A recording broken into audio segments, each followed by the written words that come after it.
എല്ലാ കൂട്ടുകാർക്കും പുതിയൊരു വീഡിയോയിലേക്ക് സ്വാഗതം. ഇന്ന് നമുക്ക് മീൻ മുട്ട ചിക്കി പൊരിക്കുന്നത് എങ്ങനെയാണെന്ന് നോക്കാം.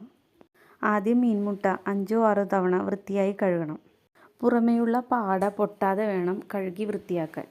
ഇതിലേക്ക് മഞ്ഞൾപ്പൊടി, മുളക് പൊടി, ആവശ്യത്തിന് ഉപ്പ്, 2 സവാള അരിഞ്ഞതും, വേപ്പില, ഇഞ്ചി ചെറുതായി അരിഞ്ഞത്, കാന്താരി മുളക് ചതച്ചത്, വെളുത്തുള്ളി എന്നിവ ചേർത്ത് നന്നായി മിക്സ് ചെയ്തെടുക്കണം.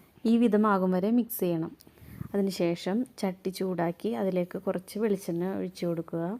വെളിച്ചെണ്ണ ചട്ടിയിൽ ചുറ്റിച്ച് കൊടുക്കണം. അതിലേക്ക് മിക്സ് ചെയ്ത് വെച്ചിരിക്കുന്ന മീൻമുട്ട ചേർത്ത് കൊടുക്കാം. നന്നായി ഇളക്കി കൊടുക്കണം. മൂടി വെച്ച് വേവിക്കണം. 5 മിനിറ്റ് ഇടവിട്ട് ഇളക്കി കൊടുക്കണം.